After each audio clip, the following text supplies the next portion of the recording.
Okay, so, going to prelude this just in case you didn't watch the previous video. While I'm recording this, I'm really sick and sound terrible. Just bear with me, because I need to do this now, otherwise it's not gonna happen. So, graphic scale. You have it now, hopefully. If not, go get it. Fix that. I promise, it'll be worth it. I'm gonna start just by going over some basics of the program, and this is stuff most people can figure out, so I'm probably going to go into some texture stuff here. The project I have outlined here, I've already done the outline and form for pretty much everything. I'm working again, like with my mapping tutorial, from some sketches I made. I don't normally make sketches when I just make graphics, but my literature class doesn't allow computers, so I have nothing else to do. So I normally just work on the game all through every class, but since I can't use my computer, I can't work on the game, so what am I gonna do? I'm gonna work on the game anyway, just on paper. Take that, literature teacher. You can't make me pay attention. So, sketches. I've said this before. I'm gonna say it again, probably like 30 times. The worst thing you can do as a game developer, or I don't know, even just a dedicated spriter, is let your availability of resources sorry, I was trying to think of the right word. I just skipped over it entirely. Worst thing you can do as a developer or a designer is to let your available resources define your design. By that I mean, I'll use this as an example. I'm working on an area in Pokemon Reborn, and there's really no graphics in any other Pokemon game that encompass the feel I wanted to present with it. And if you'll look at these outlines that I've drawn, you know, you won't recognize those from any other Pokemon game.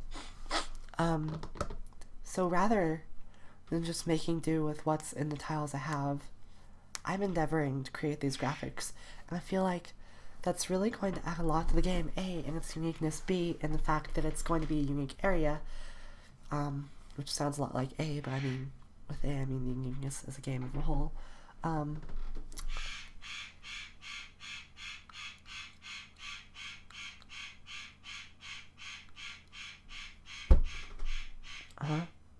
Okay, I don't know if my microphone's gonna pick that up or not, but I was just silent because my parrot just screamed for like 3 years.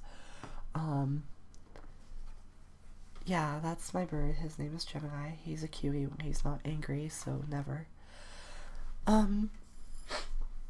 Spriting. I was in the middle of saying something. I have no idea what it was now. Don't let your design inform your... Don't let your...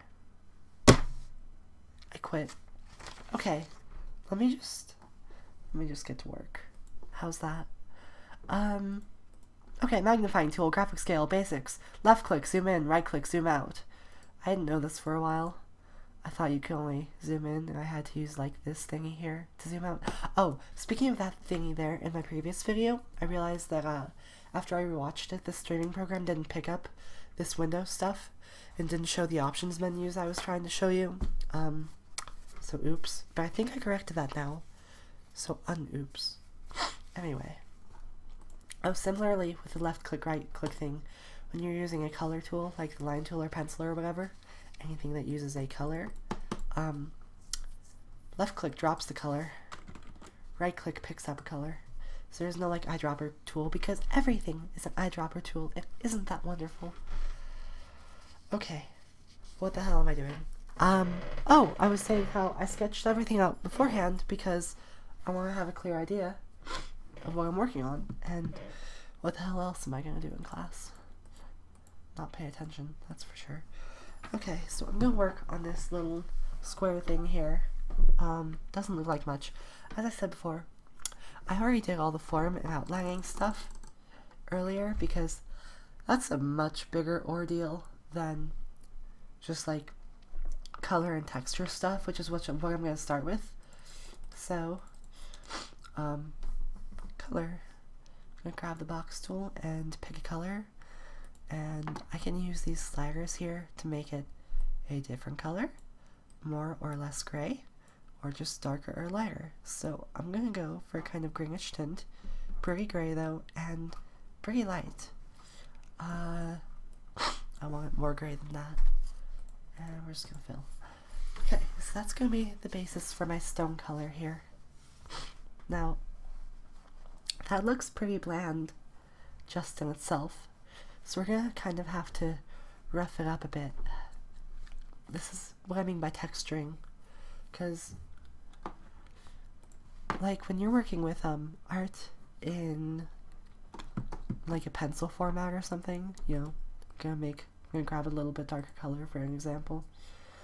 You usually use for shading something called cross hatching, or just hatching, which is like making these little lines, and they add a sort of illusion of shading to it, even when you're still just, excuse me, even when you're still just working with two colors. The idea is the same with spriting. Cross-hatching is just going across the other way, by the way. The idea is the same with spriting, where you want to use those same techniques to kind of create the illusion of shadow. However, we're also not limited to just two colors, so that's really cool.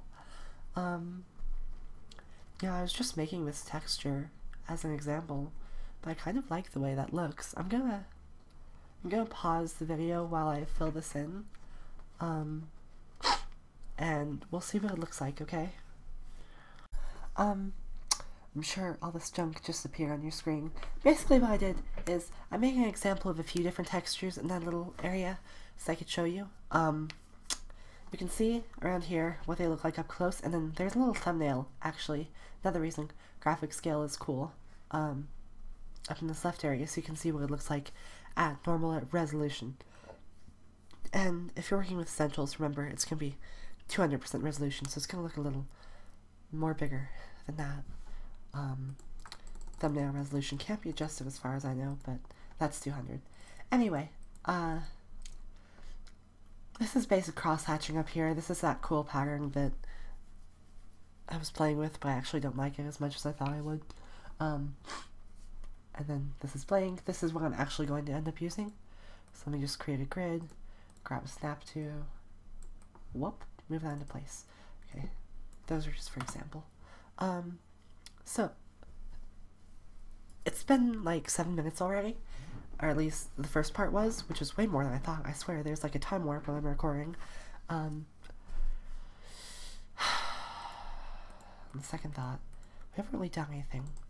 So I'm gonna stop this again, try and do this quickly. Forgot to explain what I did in the first place here. Basically, with this one, I kind of just, as I was moving in towards the center, progressively used further distance between spacing and pixels. Okay, let me explain. I'm going to start with this line, which we're going to say is like the edge of the block here. And I'm going to say that I'm going to put a darker pixel on every one space there. Now the next line, as we move inwards towards the center, here, I'm going to put a pixel every 2 spaces, and then I'm going to put a pixel every 3 spaces, and then I'm going to pixel every 4 spaces, or whatever. And in that way, it ends up dithering itself. Dithering is a word which I meant to explain, but just forgot how to explain it. It's basically scattering colors of pixels so that it looks like it fades into that color, even though, you know, it's really just 2 colors, or however many colors. It's used a lot when you see working with JPEGs, or oftentimes when you're moving down color depths. So, I'm gonna stop now and add a 3rd color. Okay, so I actually cheated and I added a 3rd and a 4th color. What I ended up doing was first took this lighter color. I darkened the color we started with. I took it down, I think, I don't know, 3 or 4 shades. Then picked an intermediary color between our base, so that I could kind of fade that color in. I used it on the, how do I say this, the second row from the outside and the fourth row from the outside. I hope you can see what I mean by that. Then I also used it on this upper edge to give an illusion of light coming down. You know, it's lighter on the top, obviously, because light tends to come from above. Although, it would be really cool if there was an area where the light source was underneath. I want to try that. And then I used a fourth darker color on the corners, as you see up here, just to give them some definition, and then on the underside to continue the illusion of light source. So now the next thing I'm going to do is I'm going to take this pretty light color here, not, well, one shade below our base, and just kind of drop it in some random places around the middle, because now that we're done fading in the outside, I'm kind of trying to rough up the interior. And if I haven't said what this is already, it's basically a giant stone block, so this is kind of like a stone-like texture. So I'm really just pickling it for now, and I was gonna stop the video, but I'm just about done anyway. So you'll notice that I'm using the line tool up here. I'm sure for what I'm doing right now, the pencil tool will work just as well. I always prefer the line tool just for precision. And the way it works is a little counterintuitive. It's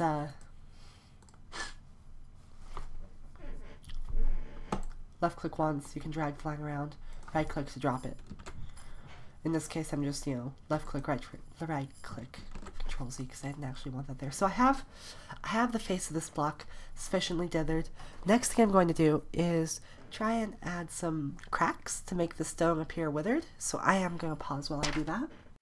Okay, I'm just about done. I'm going to do one more crack just to show you how I'm doing. I'm taking this darkest color first. I'm just going to draw kind of like a zigzaggy shape here. That'll do. Then I'm going to take the next darkest color and ease up on the edges. Whoops, I missed. Ease up on the edges until it looks like it, you know, fits in. Again, I'm just going to take the next shade up. I feel pretty okay about that. I'm looking at the thumbnail more than I am at the zoomed in space. So, I'm going to call that quits for texture, and I'll work on a little bit of form stuff next time, which is going to be in like 3 minutes.